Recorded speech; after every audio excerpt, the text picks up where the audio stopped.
services to hundreds of New Hampshire National Guard families. She helps find babysitters and prepares meals and assists with paying bills. Helps families when there's a deployment. She knows people stay behind. They worry about their loved ones. She helps fill that void with love and compassion and care. She offers support through the New Hampshire Army National Guard Family Volunteer Program. It's an important service. It's an important part of completing the mission. She does so because she cares about a fellow citizen. I'm proud of Kathy. I'm proud of her heart. I want to thank her for her service and encourage each and every one of you to love a neighbor just like you'd like to be loved yourself. America's strength is the heart and soul of our citizens.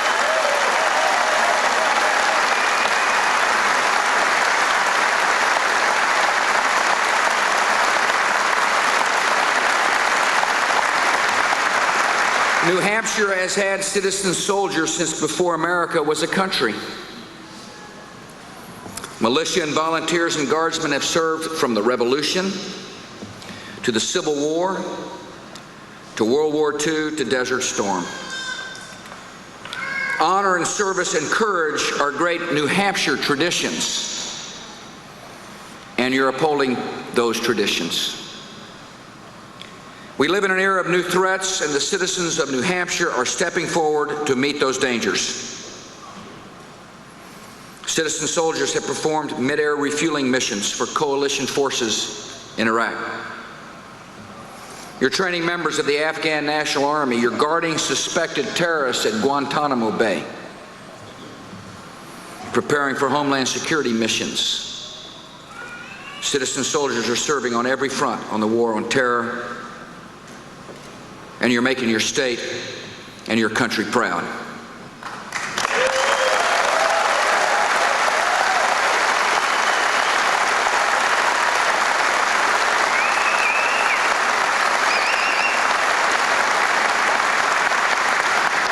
Serving your country can bring sacrifice and uncertainty and separation. Your lives can be changed in a moment with the sudden call to duty. I want to thank you for your willingness to heed that important call. And I want to thank your families. I want to thank your sons, daughters, and husbands and wives who share in your sacrifice, who are willing to sacrifice for our country, and who stand behind you. You're serving at a time of testing for this nation, and we're meeting the tests of history.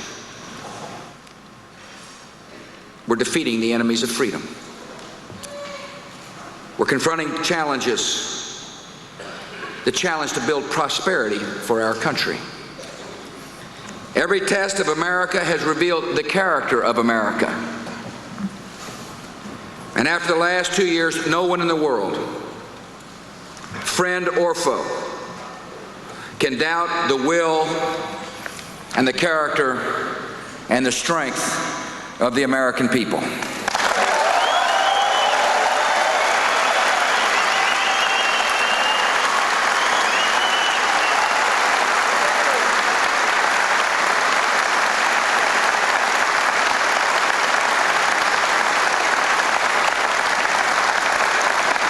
When you become the president, you cannot predict all the challenges that will come. But you do know the principles that you bring to the office. And they should not change with time or with polls. I took this office to make a difference, not to mark time. I came to this office to confront problems directly and forcefully, not to pass them on to other presidents and other generations.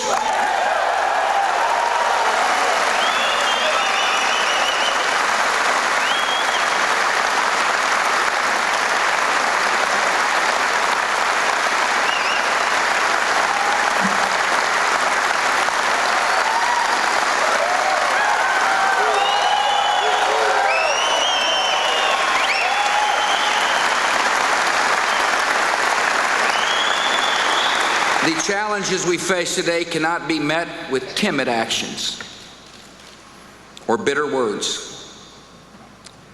Our challenges will be overcome with optimism and resolve and confidence in the ideals of America. Because we believe in our free enterprise system, we can be confident in our economy's future. Our economy has been through a lot. When I took office, the stock market had been declining for 9 months, and our economy was headed into recession. And just as we started to recover, the attacks of September the 11th struck another blow to our economy. And then investor confidence was shaken by scandals in corporate America. Dishonest behavior we cannot and we will not tolerate in our country.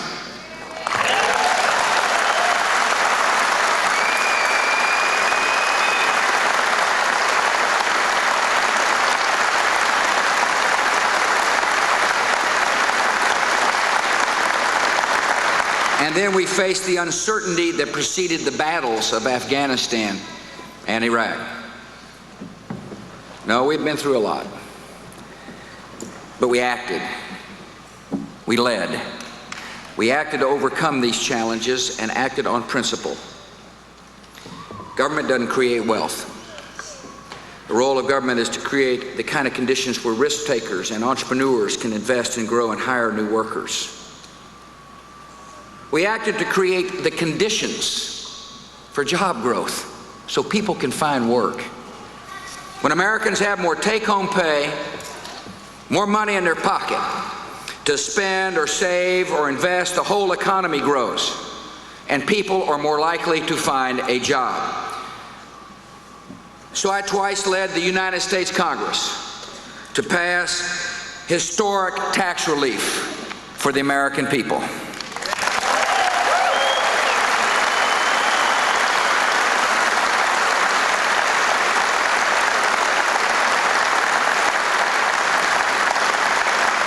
We wanted tax relief to be broad and fair as possible, so we reduced taxes on everyone who pays income taxes.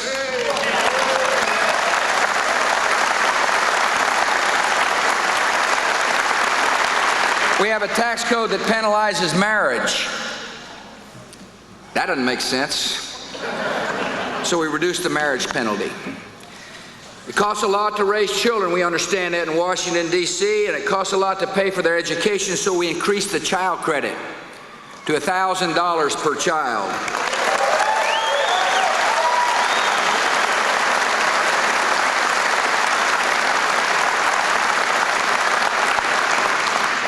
And when we said the check was in the mail, we meant it.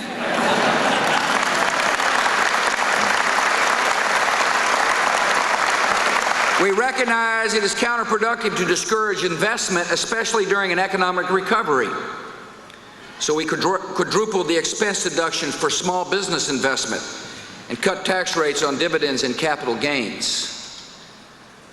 It is unfair to tax the estates of people that leave behind after a lifetime of saving or building a small business or running a farm. When you leave this world, the IRS shouldn't follow you. So we're phasing out the federal death tax.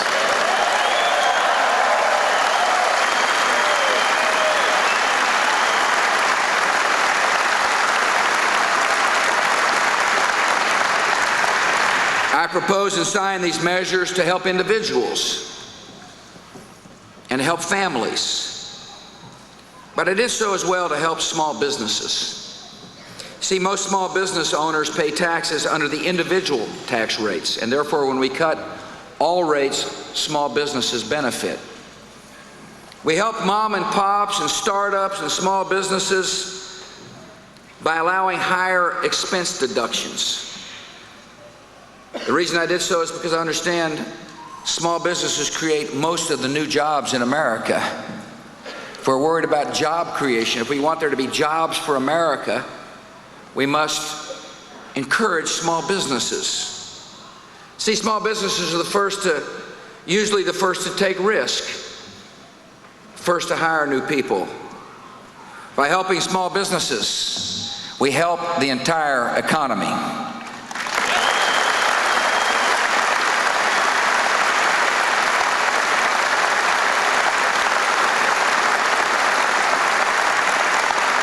These actions are helping people across this state.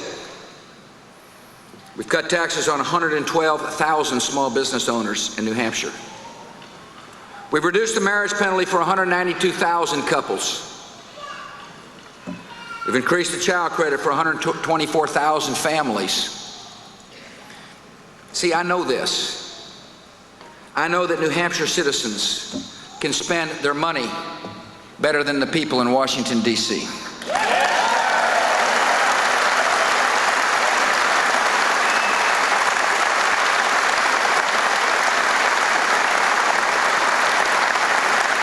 We're following a clear and consistent economic strategy, and I'm confident about our future. Last month, this economy exceeded expectations and added net new jobs. Inflation is low. After-tax incomes are rising. Home ownership is at record highs, and productivity is high, and it is rising as well. Factory orders, particularly for high-tech equipment, have risen over the last several months. Our strategy has set the stage for sustained growth. By reducing taxes, we kept a promise, and we did the right thing at the right time for the American economy.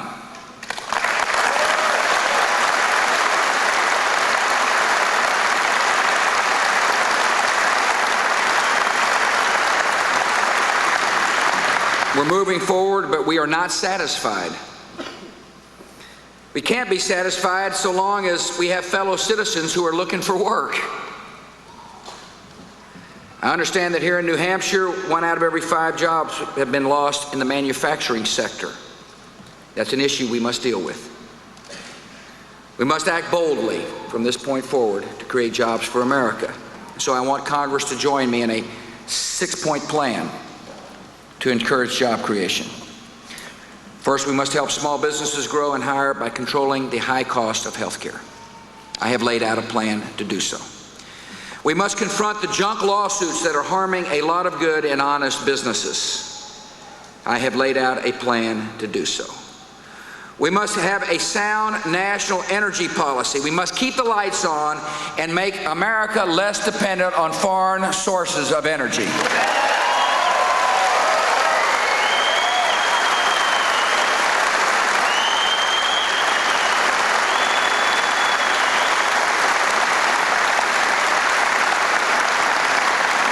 We must continue to cut useless government regulations that choke job creation.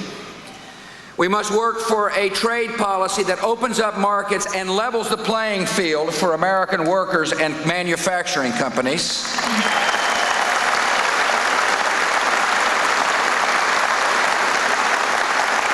And we need to make sure the tax relief we passed doesn't disappear in future years.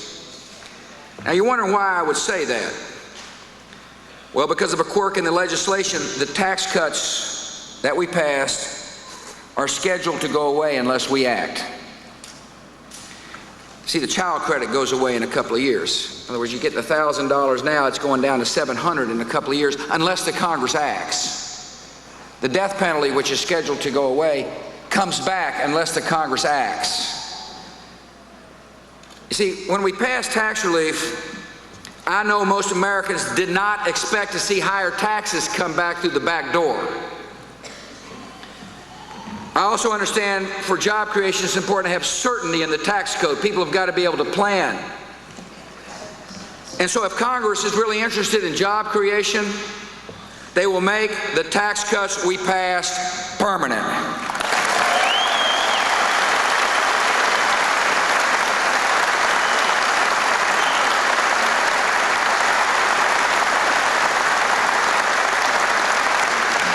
And as we overcome our challenges to the economy, we're answering great threats to our security. September the 11th, 2001, moved our country to grief, and moved our country to action. We made a pledge that day, and we have kept it. We will bring the guilty to justice. We will take the fight to the enemy.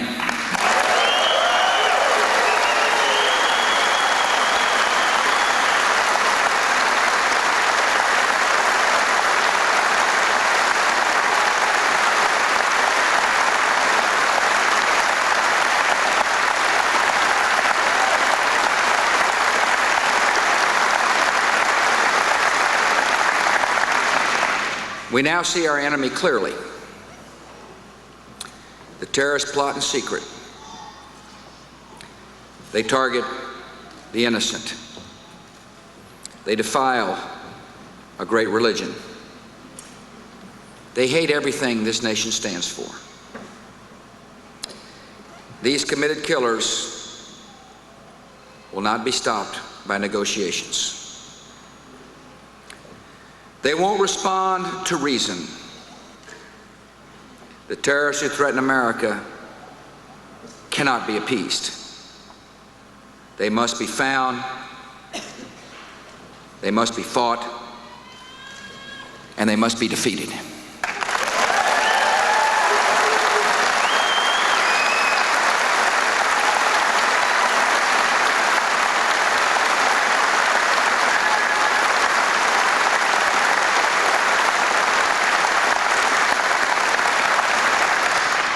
This is a new kind of war, and we must adjust. It's a new kind of war, and America is following a new strategy. We're not waiting for further attacks. We're striking our enemies before they can strike us again. We've taken unprecedented steps to protect our homeland, and for those of you who are here who are on the front lines of homeland protection, thank you. Thank you for what you're doing.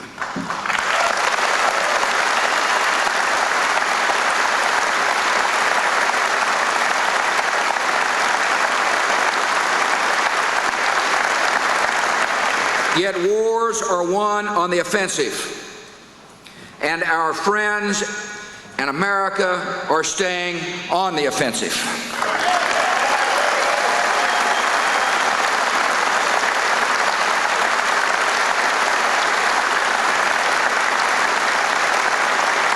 We're fighting them. We're on the hunt.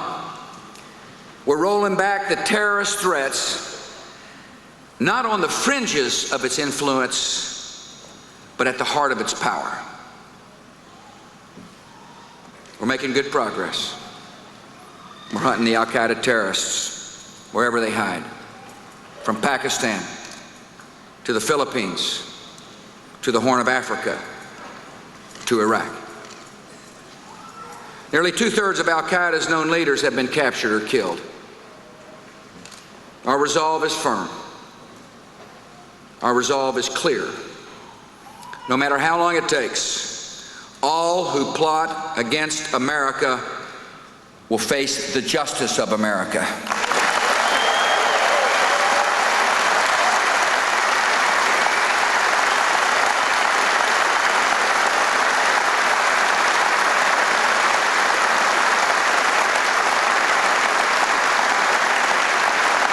We have sent a message understood throughout the world. If you harbor a terrorist, if you support a terrorist, if you feed a terrorist, you're just as guilty as the terrorists. And the Taliban found out what we meant.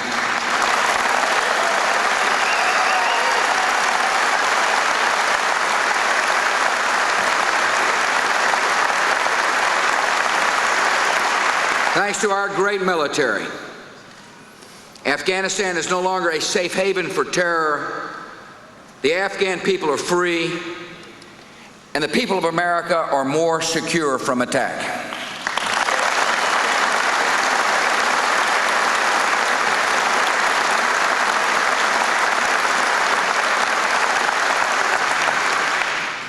And we have fought the war on terror in Iraq. The regime of Saddam Hussein possessed and used weapons of mass destruction, sponsored terrorist groups, and inflicted terror on its own people. Nearly every nation recognized and denounced this threat for over a decade.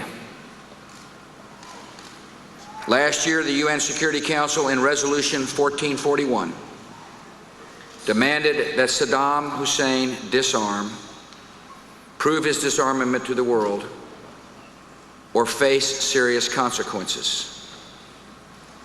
The choice was up to the dictator, and he chose poorly. I acted because I was not about to leave the security of the American people in the hands of a madman. I was not about to stand by and wait and trust in the sanity and restraint of Saddam Hussein. So our coalition acted in one of the swiftest and most humane military campaigns in history. And 6 months ago today, the statue of the dictator was pulled down.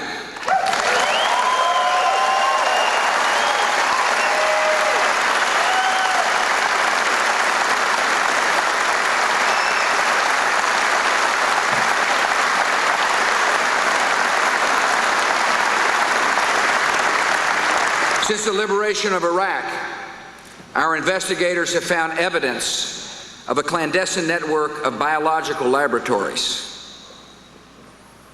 They found advanced design work on prohibited longer-range missiles. They found an elaborate campaign to hide these illegal programs. Still much to investigate. Yet it is now undeniable that Saddam Hussein was in clear violation of United Nations Security Council Resolution 1441. It is undeniable that Saddam Hussein was a deceiver and a danger. The Security Council was right to demand that Saddam Hussein disarm, and we were right to enforce that demand.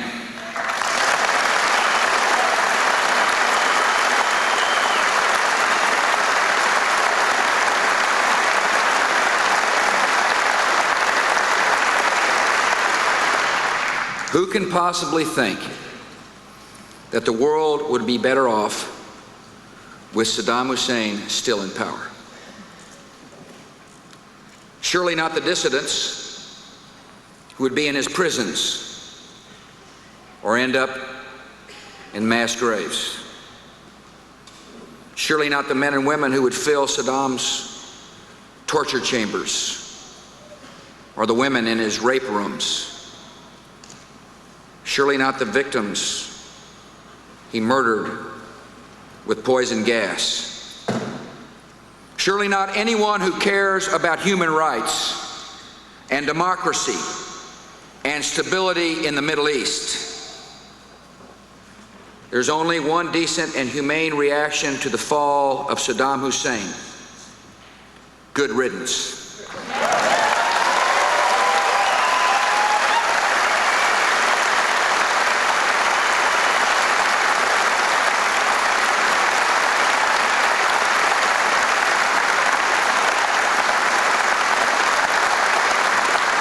Now our country is approaching a choice.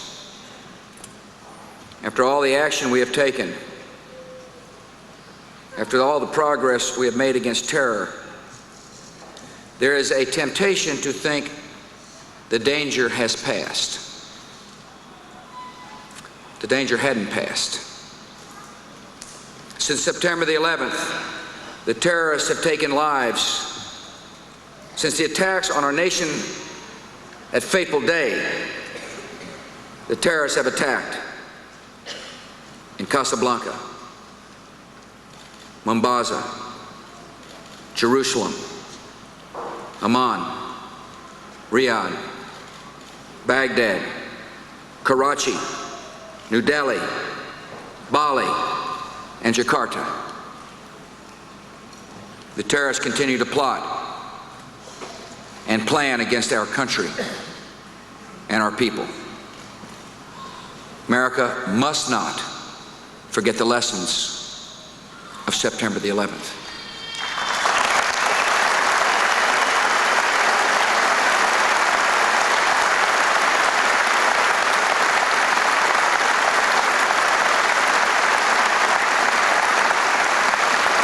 America cannot retreat from our responsibilities and hope for the best. Our security will not be gained by timid measures. Our security requires constant vigilance and decisive action. I believe America has only one option. We must fight this war until our work is done.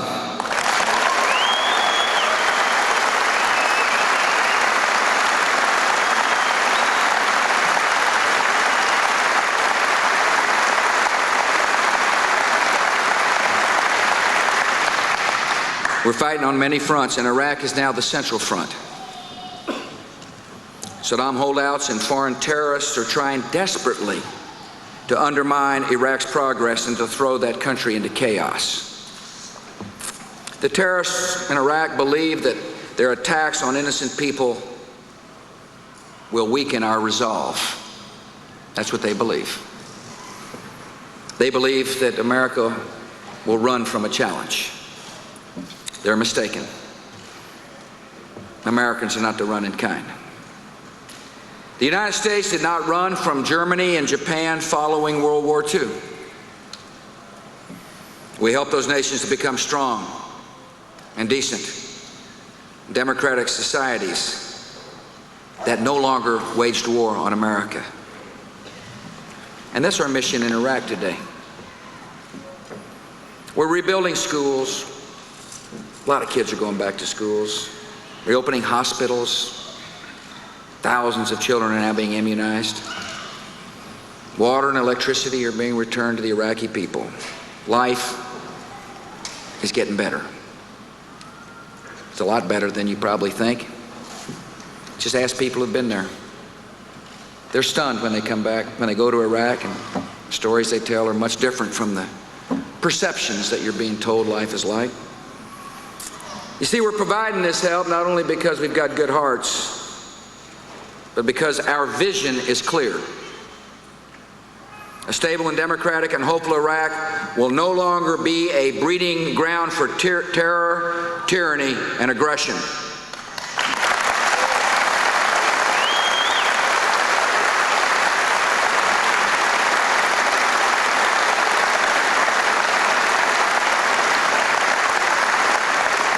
Free nations are peaceful nations. Our work in Iraq is essential to our own security. And no band of murderers or gangsters will stop that work or shake the will of America.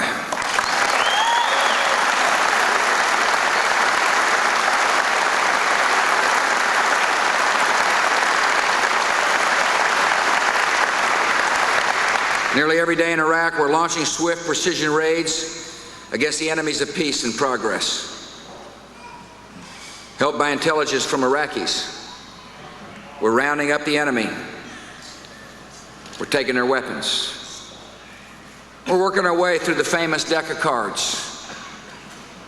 We've already captured or killed 43 of the 55 most wanted former Iraqi leaders. And the other 12 have a lot to worry about. Anyone who seeks to harm our soldiers can know that our soldiers are hunting for them. Our military is serving with great courage. Some of our best have fallen. We mourn every loss. We honor every name. We grieve with every family.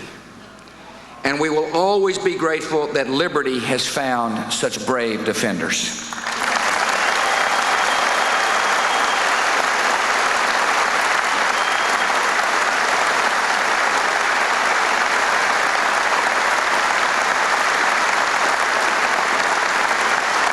In defending liberty, we are joined by more than 30 nations now contributing military forces in Iraq.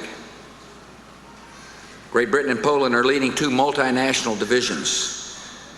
And in this cause, with fine allies, we've got the Iraqis as well. They care about the security of their country. They want to be free. They love freedom, just like we love freedom. Last week, the 1st Battalion of the new Iraqi Army completed its training. Within a year, Iraq will have a 40,000-member military force. Tens of thousands of Iraqi citizens are also guarding their own borders, defending vital facilities, and policing their own streets. 6 months ago, the Iraqi people welcomed their liberation. Today, many Iraqis are armed and trained to defend their liberty. Our goal in Iraq is to leave behind a stable, self-governing society which will no longer be a threat to the Middle East or to the United States. We're following an orderly plan to reach this goal. Iraq now has a governing council, which has appointed interim government ministers. Once a constitution has been written, Iraq will move toward national elections. We want this process to go as quickly as possible, yet it must be done right. The free institutions of Iraq must stand the test of time. And a democratic Iraq will stand as an example to all the Middle East. We believe, and the Iraqi people will show, that liberty is the hope and the right of every land. Our work in Iraq has been long, it's hard, and it's not finished. We will stay the course. We will complete our job. And beyond Iraq, the war on terror continues. There will be no quick victory in this war. We will persevere, and victory is certain.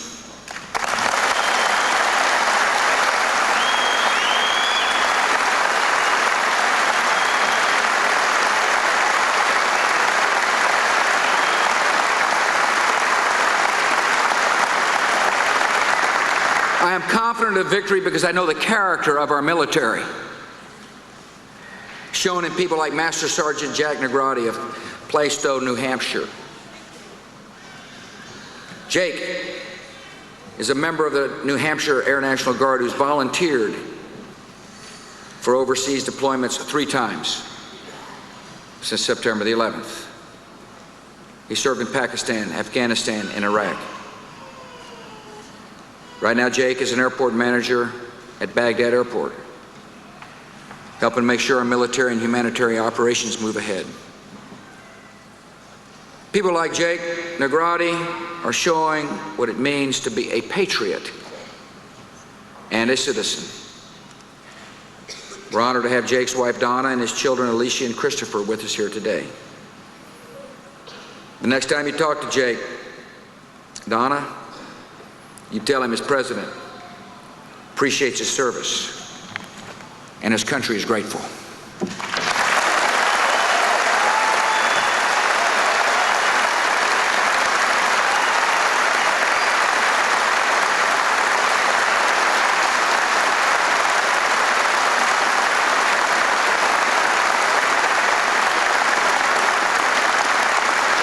The war on terror has brought hardship and loss to our country, beginning with the grief of September the 11th. Let us also remember that the first victory in this war came on that same day, on a hijacked plane bound for the nation's capital. Those men and women on Flight 93 took action, served their country knowing they would die.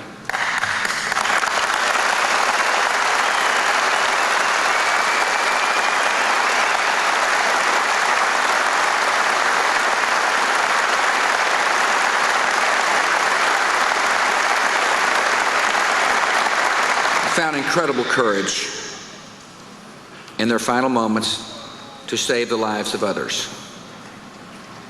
In those moments and many times since, Terrorists have learned that Americans are courageous and will not be intimidated. We will fight them with everything we have. Few are called to show the kind of valor seen on Flight 93 or on the field of battle. Yet all of us do share a calling to be strong in adversity and to be unafraid in danger. We Americans have come through so much together, and we have much yet to do. If we're patient, united, determined, our nation will prosper and our nation will win. May God bless you all. Thank you all very much. President Bush there addressing members of the Air National Guard and their families in Portsmouth, New Hampshire. If anybody thought that he might second-guess his policies in Iraq, you heard there a very vigorous defense of the course of action he has taken. This 6 months to the day since the statue fell in Baghdad, you heard the president saying that we will take the fight to the enemy. It was a wide-ranging speech that touched not only on the war against terror and specifically the battles in Iraq, but also on his economic program. He said that the economy is showing signs of growth. He called on Congress to make his tax cuts permanent. And he noted that there will be no quick victory in the war in Iraq, but he said victory is ultimately certain.